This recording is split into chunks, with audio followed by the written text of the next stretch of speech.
Hang him! Let him hang!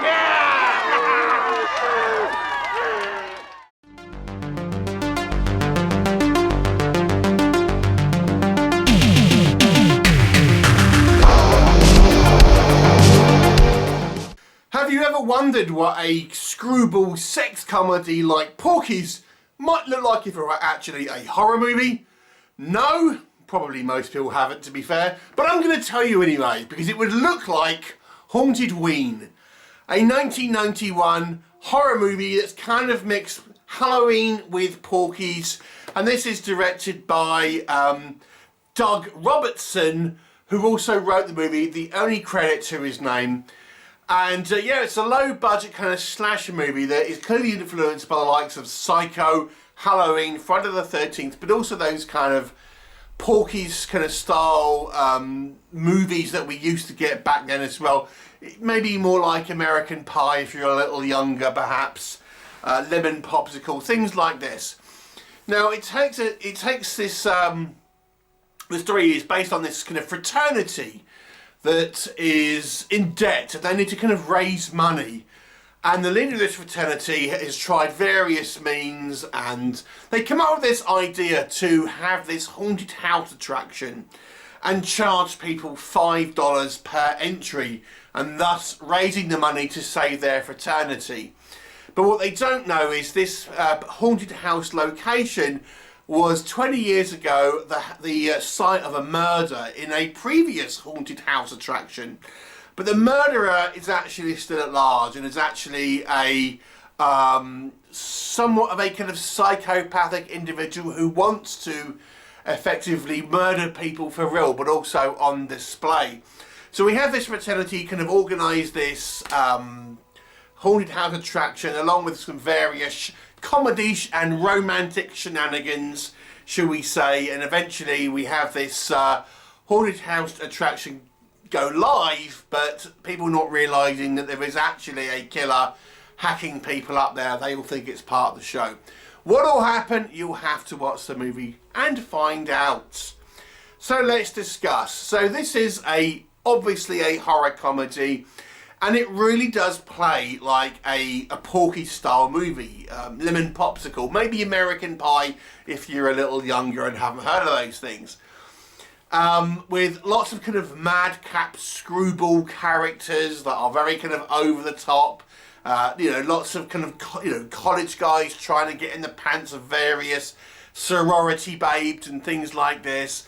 And a lot of the movie is spent kind of with those things, but it just has this kind of horror element as well. It actually starts off with a kind of a prologue in the 1970s. So, you know, what kind of works in this movie? Well, it does have a sense of fun. It definitely is a upbeat movie in many ways, with very much wacky kind of characters and kind of hijinks that you would expect in those kind of comedy movies. And so if you do enjoy them, then there's a good chance you'll probably enjoy this, because it kind of has very much that sort of the same level of humour, the same kind of pratfalls that you might see in such a movie. There's a reasonable amount of women getting naked, things like that. Again, lots of kind of sexcapades and stuff. So it has that element to it as well. But we also have this kind of killer who I kind of found quite interesting. We actually see him as a boy at the beginning of the movie, and we don't know much about it outside. He clearly seems disturbed somehow, and he ultimately just wants to kill people in this kind of haunted attraction, because that's what he did when he was a boy. We don't really know much more about him than that, I suppose. But he certainly seems to be able to communicate. We see him at one point actually have a full conversation with someone when he's kind of luring people into this kind of haunted house. But, you know, somewhat of an enigma, I suppose. The kills are low budget, but there's a couple of instances where I do think they look pretty good.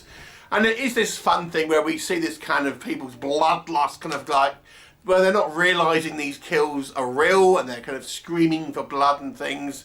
You know, gives it this kind of gory kind of vibe to it, and, you know, people kind of just enjoying the kind of the bloodlust that's in front of them and things like that. The characters are quite kind of well defined. I mean, it's not particularly well acted, but I have to say I think the characters do seem, you know, they're broad stereotypes, but they are quite, you know, distinguishable from one another. You do feel like they have a little bit of personality at the very least.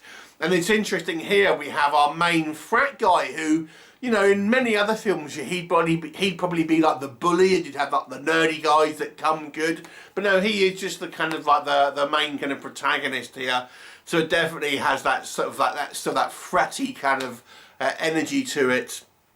What doesn't work, I mean, everything associated with a kind of a low budget movie, you know, obviously is in this movie. The acting is very silly, and I think the kind of the tone between having this kind of Porky style adventure coupled with a horror movie, arguably you could say it diffuses some of the kind of the tension in this movie when it does try to be serious and does try to present as a kind of a horror movie, because you've got these kind of over the top kind of zany characters that we've just seen doing bizarre things, like, you know, a few scenes before. So it's obviously one where I think it struggles to kind of maintain a consistent sort of tone, but it's really trying to be more of a comedy, to be honest with you. Ultimately, though, the humour is very much of its time and kind of a little silly. I think the acting, obviously, like I've mentioned, is very kind of like goofy. The characters are sort of, as you'd expect, probably just kind of like caricatures, to be honest with you. There's just very much, you know, the basic setup of the killer here. We really know nothing. We don't really know why he's doing it. It's never really explained. They've kind of hidden the guy's face for some reason, but it's not as if you know, it's a character that we've been introduced to. Again, it just seems to be taking things from kind of other movies and kind of mixing it together and coming up with this kind of like hybrid Porky's meets Halloween kind of style movie, and it really is kind of like that. You know, it's some of the effects are very kind of like sillier, and I think when it's trying to be a little gory, and you know, it's just kind of quaint, to be brutally honest with you. So it's kind of a silly but kind of fun slasher.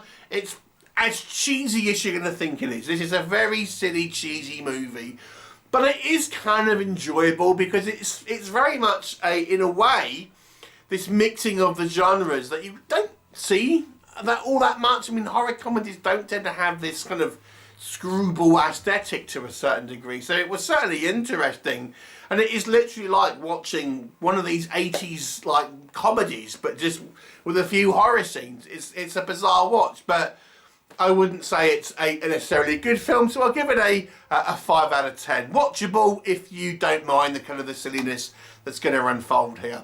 Have you seen it? What did you think? Please leave me a comment and I'll look forward to seeing you next time.